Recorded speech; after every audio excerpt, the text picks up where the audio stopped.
Countdown to Eternity starts now. Well, hello, my dear brothers and sisters. I want to welcome you to another episode of Countdown to Eternity. And as you can see by the look on his face, I am with the incredibly excited and wonderful Pastor Tom Hughes. And I am looking forward to this episode because, Tommy, we got a lot of stuff to talk about, don't we, brother? I am sitting here right now thinking to myself, I didn't know that face was on. You actually have my face. And we have tons of stuff to talk about. It's a handsome face, bro. I just want you to know it's quite the handsome face. So I appreciate that. Hey, okay. So you want to just roll because there's so much to talk about? Let's do it. There's a lot going on. So we look at this Supreme Court ruling regarding, what was it, Chevron? Chevron deference not case. Chevron company, yeah. But and now we're hearing, hey, Trump, they can't go after Trump. This has got people on the left all ticked off, bent out of shape, because that was going to be their ticket. Throw him in jail. He won't be able to pull this off. And now it's like they got to change gears. What do you think they're going to do? So this is really interesting. There's a lot going on here, and I would highly recommend, before we even talk about this, and this is just the legal guy in me, right? The Chevron case is a really, really, really important case, and it's one that I would highly recommend people become very aware of, because it was a case that I think did a lot of damage on a lot of levels in a lot of ways because of how it was later applied in the law and how it was used for precedent. And for those of you that don't know, this is the Chevron USA, so the American Chevron subsidiary, I guess, versus Natural Resource Defense Council, Inc. And this case is a really important case.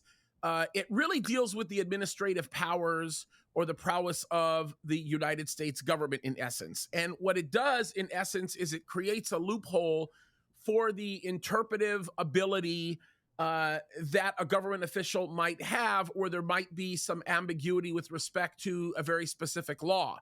And so the idea here is that you can, in essence, become a mini dictator depending on who you are and what you're doing as a result of this. And so the idea that this case has gotten the treatment that it's gotten in the Supreme Court has really, really done some very interesting things. The first thing that it's done, and this is the area that a lot of people are looking at, is it now limits the interpretive capability of the executive branch. So it takes away a little bit of power in some respects from the executive. And when I talk about takes away power, I'm not talking about taking away power as in what the founding fathers intended. I'm talking about it takes away the type of power that the executive branch has sort of morphed into. So that's kind of an interesting thing there. And what it has done, in essence, it has given a little bit more power to the judicial, which is a good thing and a bad thing all at once. There's a lot of analysis to go with this, but what is very interesting in this is it really puts the Democrats in a really bad spot, as well as the Republicans, because a lot of the political maneuvering that they would do based on what the law or the precedent of the law, or what they call as the precedent of the law, does kind of prohibits them from being able to do it. And of course, this other case that you're talking about is a very, very significant case. This case is one that pretty much eliminates the case that they have filed against Trump with respect to January 6th. As a matter of fact, what this case basically says, and I'm really surprised that John Roberts is the one that's actually saying this. Actually, maybe I shouldn't be surprised. I mean, this is such a obvious constitutional issue. It's not even funny. Although I will tell you, I'm very disappointed with Sotomayor. I think she's an absolute joke for saying what she's saying in her legal, I'll call it dicta, her legal dicta. She sounds like the Kamala Harris of the Supreme Court after that. Oh my goodness, like a complete babbler. And what's really sad about this is Sotomayor is actually a relatively intelligent woman who just continues to make a fool of herself by saying all kinds of insane, out of control things that don't make any legal sense at all. But that's a whole other point. But what is interesting with this case is it, in essence, keeps all of these prosecutors from prosecuting the president because of things that he did during the commission of his office. Because there is what people have termed as an implied immunity. Now, there's a big difference between implied immunity and absolute immunity, but implied immunity is good enough for the gander, for lack of a better. What did I say that right? Good enough for Good the enough gander. for the gander. Yeah, Good that enough for works. the gander. I get what you mean. I think everybody else does too. I have no idea what it means, but it sounds good. Now we could spend a lot of time. Like I literally maybe doing a couple of videos just talking about the Chevron case in and of itself, because there's a lot about it that people are not aware of, and there's a lot about this case that a lot of people are not aware of, because there's just so much to plow through, and we may end up doing it. But basically, it's very interesting. This has been a very good week for President Trump, a terrible week for our country. I mean, I think that's the way to put it. A terrible week for the country. I'd like to hear you explain a little bit more on that. I see some problems, but which I'll get to. But also, what's this do for January 6th convictions or whatever that is going on? It eliminates the cases. I So, think it's a matter of time before an overwhelming majority of those cases end up getting dropped. And that is in essence based a little bit on the Chevron, believe it or not. There's some legal issues that come up there, but yeah, this could potentially eliminate many of the January 6th cases. okay. So that's what I was curious on. Now, as far as a terrible week for our country, Yep. what's your thoughts on that? Terrible week for our country, perhaps the most significant portion. And matter of fact, maybe what I ought to do is cue this up and play this for you and show you what I mean when I say a terrible week for our country. As a matter of fact, on Friday, I'm releasing a video where I address this very specifically because not a lot of people are talking about it. And I think that it's wise to probably say something about, especially if we're pastors and we're in the ministry. I think we have an obligation to talk about this, right? Let me play this for you. And it may be out of place because we're playing it off the cuff, but I do want you guys to see this because you'll better understand what I mean when I say it's terrible for our country. Okay, let me play this really quickly. I think this is the correct spot. Let me try this here. If not, we're rolling with this. We're doing this live and off the cuff. Here we go. He's done a poor job, and inflation's killing our country. Okay, so I'm gonna hit the fast forward. Killing us. Okay, watch this. Listen to this. Block abortion medication.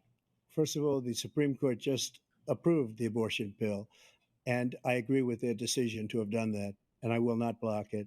And what I did is I put 3 great Supreme Court justices on the court, and they happened to vote in favor of killing Roe v. Wade. What happened is we brought it back to the states, and the country is now coming together on this issue. It's been a great thing.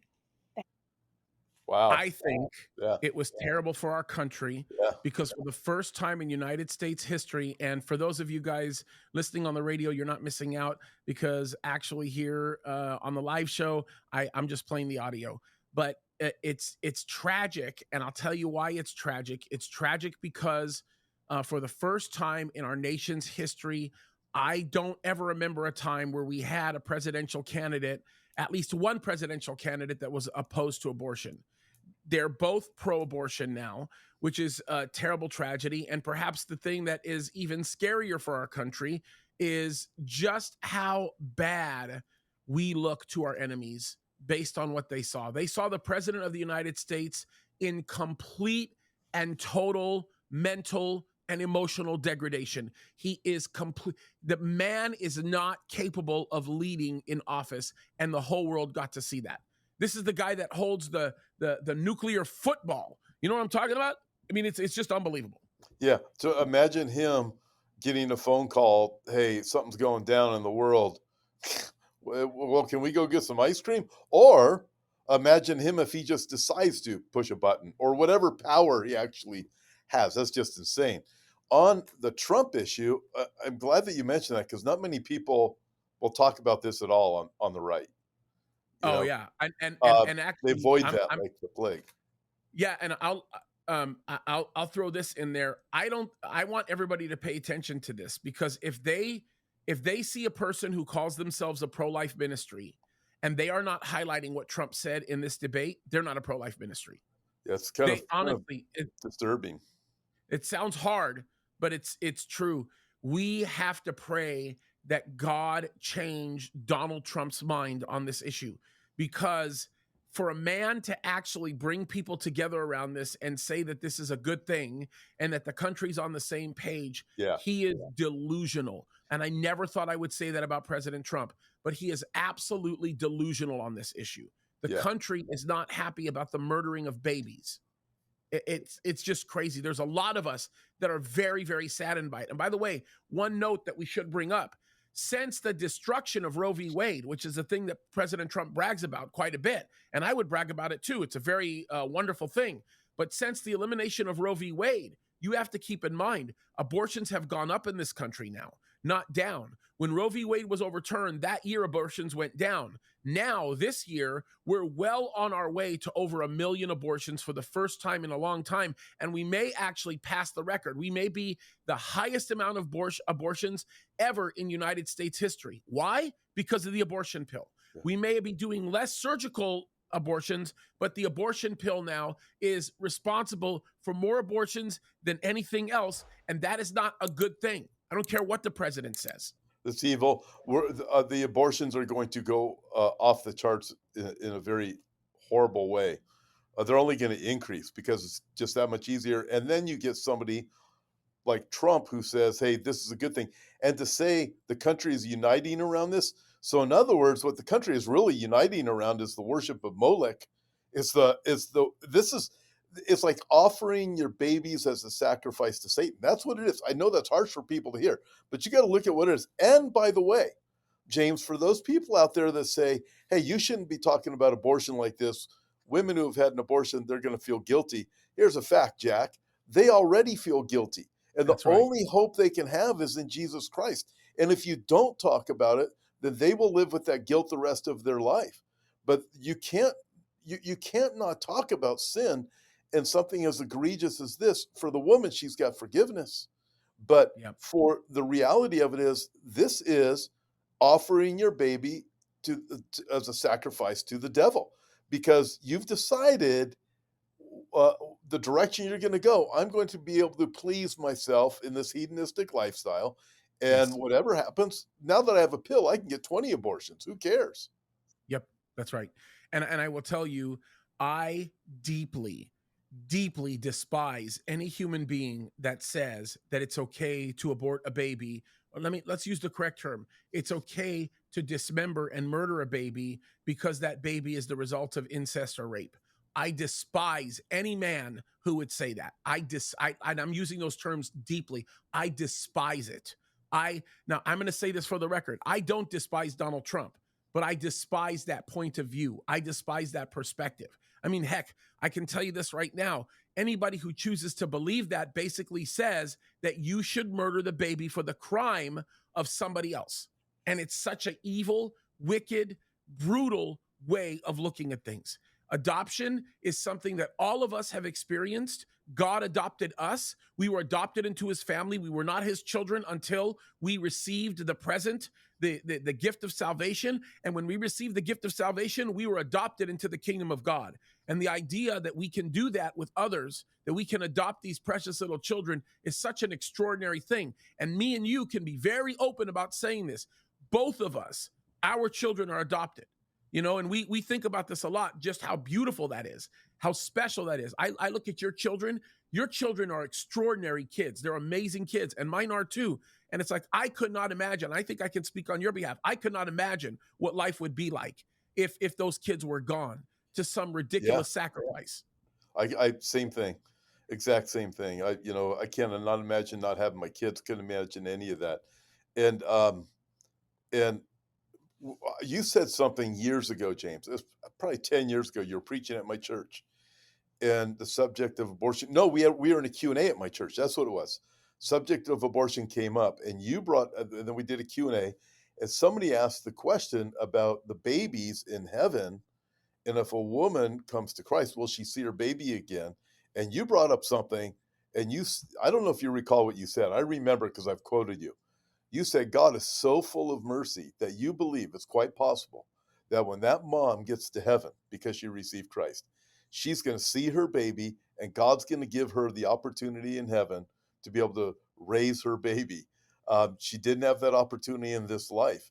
And the way you said it, it was profound. It shows us God's mercy. We don't know for sure until we get there, but there's no other being in the entire universe that's merciful and full of grace as God.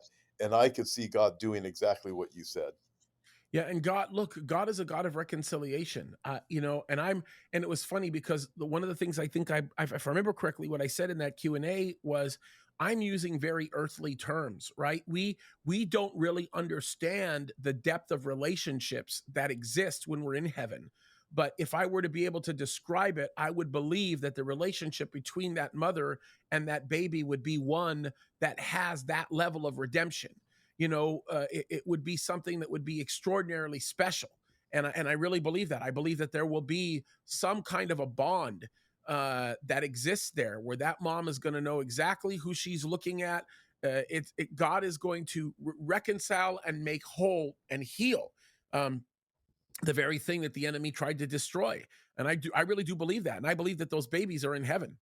I do I too. do. And I Yeah. think that if a woman has committed abortion and she's feeling guilty and there's a struggle over what she did, our God is a God of grace and he's a God of mercy. And what I think is so incredible about the fact that something looms over your head if you're a mother who's gone through this and you're feeling pain and you're feeling struggle and you just feel like, there's no returning from, the evil that was done. God not only has forgiven you, but he wants to open up a door for redemption, not on this earth alone, but also in heaven. And so I think that you can stand to be somebody who can be greatly used by God to not only save a lot of lives on this earth, but to also understand that God has wonderful things waiting for you. And so the guilt and the pain that you feel about what happened is something that the devil wants you to continue to feel to stunt you from doing what God has for you. But God has great plans for you. And I can promise you that. Like I'm telling you, I know God has a way of redeeming lives in those situations. Yeah, absolutely. And I love the way that you describe God's mercy. God is so full of mercy. And if we can convey that, hey, there's a couple other things that are interesting to talk about too. Yeah, If you let's want to jump go in, bro. there. We got time. Let's Okay. do it. Oh, by the way, I got to bring up this also because of this ruling with the Chevron case. This also means that Biden and Obama, whatever crimes were committed, there's immunity there too. Yeah, So if Trump ended up in jail, then that means you could go after anybody. So it's a very yeah. interesting dynamic play as this is playing out. And you kind of wonder if that was part of it to make sure Biden and Obama got off. Although I will tell you this is very, very interesting.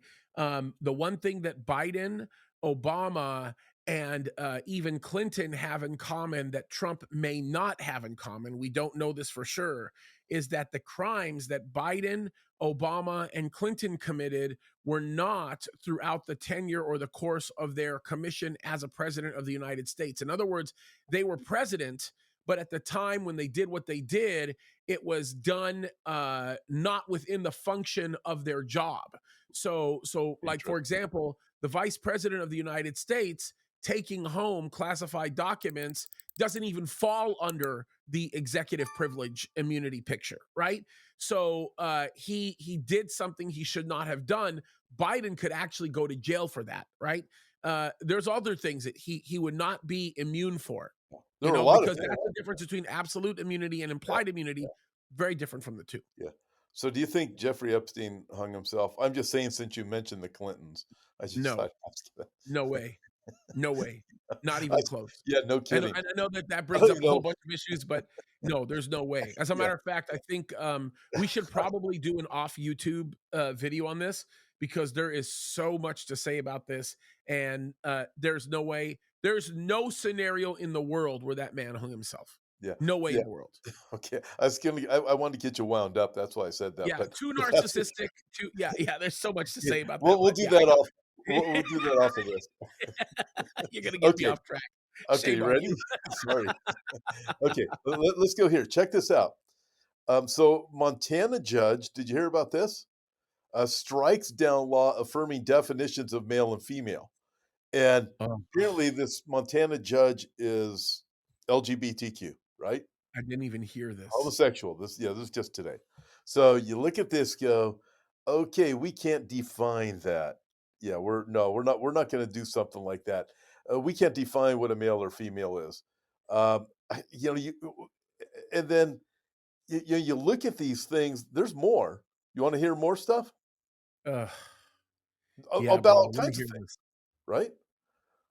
So listen to this. Satellite images show expansion of suspected Chinese spy bases in Cuba. So we have that at the same time that we have this raised terror alert. I'm sure you saw that. And I'm just saying this about this. We were right about this. We were called crazy conspiracy theorists when we said back during the time of Afghanistan that I guarantee you China had a position in Cuba. We both were talking about this, and we were both called crazy for saying something. So now we've been validated. I didn't even hear that story, but Yeah. surprise, surprise. Yeah. Well, here's another surprise. You ready for this one? This is going to totally shock you. Putin is going to be sending Russian children to North Korean summer camps. I knew you'd like that. Oh my goodness. Yeah, I knew Oh you'd like goodness. that. I almost made a kimchi comment, but I'm not gonna even get into it. Holy smokes. Yeah, That I is mean, just what do you expect? yeah, I mean, no kidding. what do you I mean, expect? we got the axis of terror, right? These guys, axis of evil. Uh, North Korea is not part of Ezekiel 38, neither is China, but we can see all part of this axis of evil. And the other thing is, from the outside appearance, if you're a Putin or a Xi or whoever, the Kim Jong Un, it looks like America is circling the drain as long as Biden is in. You know? It's we've already been seeing that. It's not like it's I mean, we're not looking at anything that we don't already know. I mean, this is something that we've been seeing for a long time. And you want to talk about circling the drain? Think about the connection that exists, right? When you look at the Russian Federation as a whole, you look at the big area of Russia. Just go south of the Russian Federation. Don't go southwest. Everybody's looking at southwest right now. They're looking at like Ukraine. They're looking at Belarus. But go south of the Russian Federation, closer to the east. You'll start to see Japan, Mongolia, China. You'll see the Philippines. You'll see India. You'll see Pakistan. There's so many countries that are to the south of the Russian Federation. How about Kazakhstan? No one's talked about Kazakhstan and the significance of that. No one's talked about Georgia or Azerbaijan. I mean, Azerbaijan was a part of the former USSR. So when you start talking about the positioning of Russia in having to, do some summer camp exchange program with North Korea, is anybody surprised about the activity on the Korean front? I mean, think about the insanity that people are just completely ignoring.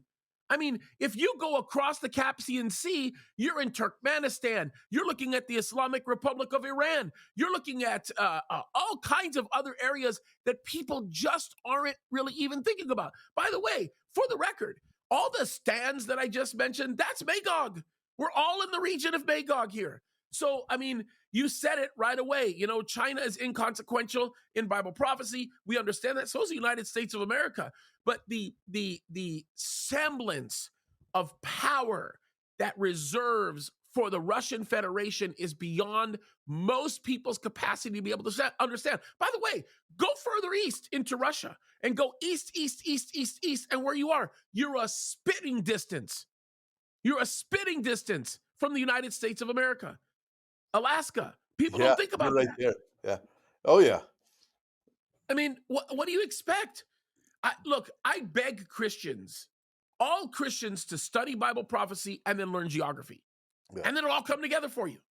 It'll start to make a whole lot of sense. And you're also going to realize America and China are not big players. So something is going to happen to the two of us. Oh, 100%. Yeah. 100%. Well, check. You're already diminishing, bro. I got to throw this out. Ready? Yeah. Doctors Without Borders denies knowledge of Stafford's alleged terrorist ties after IDF releases images. I mean, these guys are so complicit. You have Doctors Without Borders. Now reports are coming out about the Red Cross. We already know about UNRWA with the UN. And you look at all of these, we're just here to help and to serve. No, you're not. The reality of it is, it's like all of these things are a smokescreen. These Do you know all what? under the guise of good works. Do you know what Doctors Without Borders and the Red Cross have in common? What they have in common is that they receive an overwhelming majority of their funding in that region from the largest terrorist organization in the world, the United Nations. That's what they have in common. And that's the ridiculous nonsense that we're seeing. Of course they're doing what they're doing. Okay, It's yeah. So back in ridiculous. 1944, I'm sure you know this, but back in 1944, I think it was 44, the Red Cross, when it came to Nazi Germany and Auschwitz, you know what they said? Oh yeah. There's nothing to see here. Nothing to see Don't, here. So, don't check. yeah, what do you expect after that? And then we have where we are today. I expect to be nothing but just getting mad in understanding what's actually happening and people just choosing to ignore this. That's the part that just kills me. I have such a difficult time with people being able to just be okay with this. I mean, you can look at the calendar, bro. Just stop for 1 second and look at the calendar. If we just go through the dates, just a very quick progression of the dates, 1946 alone. Right? 46 is when Winston Churchill, I believe it was 46. Correct me if I'm wrong, but wasn't it 1946 when Winston Churchill basically said that we can no longer stand on our own individual national identities and we must form a new United States of Europe? Isn't that, it was that big speech when he makes that statement. And then that's the beginning of what we saw being not wasn't the European Union, it was the European Economic Community, or the East. Euro Economic Community, something like that. And Yeah. then eventually we turned into the EU. This is where we're at right now. And like you said, like I'm telling you, bro, these 10 kings, look, everything is going back to centralizing around Europe. And it could be 10 regions around the world ruled by 10 kings that are centralized in Europe. But I'm telling you, that's where things are going. And all of this stuff that you're talking about is moving us in that direction. Yeah, it is moving us in that direction. I have a different opinion on 10 Kings, as you know. You and I have had great videos on that. I However, don't think we're completely different on this okay, anymore, where Tommy. we are in agreement, total agreement, is this power that's coming is out of Europe. It's out of the West. And this is what I think, James. When you look at something like the gender nonsense that's taking place, and all of these other lies, they're confusion, they're mass confusion.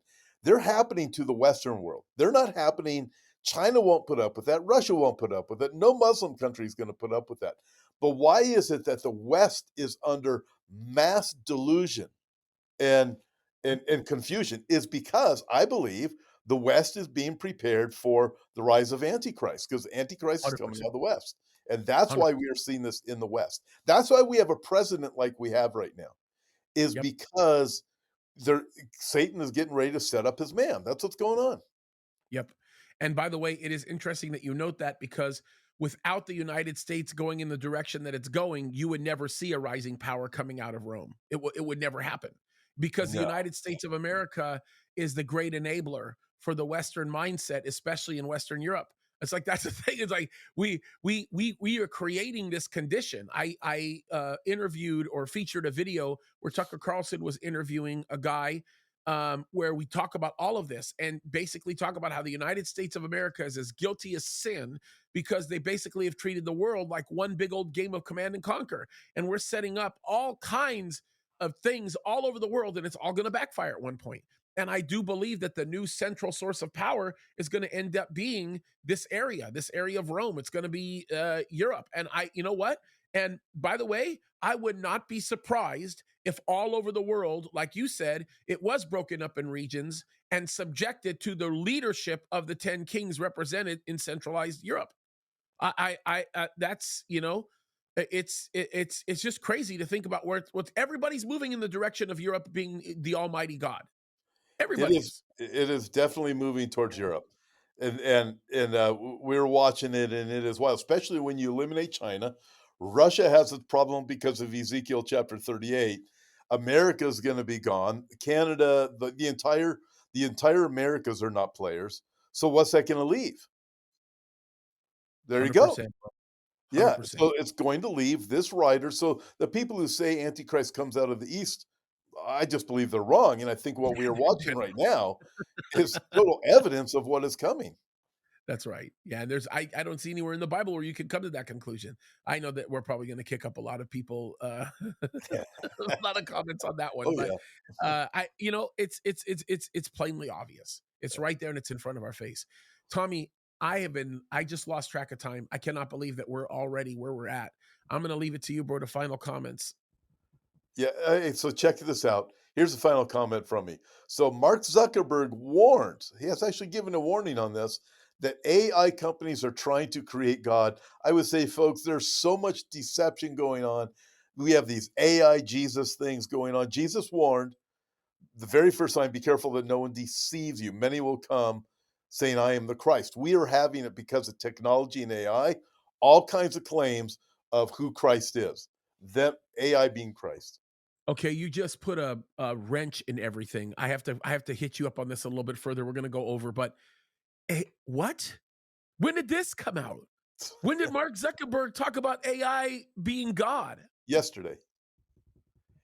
And he warned, it's a warning. Yeah, yeah. So let's see. It was. I'll pull up the whole thing for you. Oh my goodness, Yeah. bro. Oh my Mark goodness. Zuckerberg, AI doom, trying to create God, and stark warning. However, here's the clincher. You ready for this one? Zuckerberg, has the key to save us all. Oh yeah. He's got the answer. Listen, I will be like the Most High. That's right. we need to, it is something we need to do. We should pick up here next week because Oh yeah. this is where there's mass deception coming. So let's do that, James. Remember, there's only one God. It's the Lord God of heaven, and Jesus is coming again. Amen. Amen. That's a great closing thought. And not a closing thought, that's a closing truth.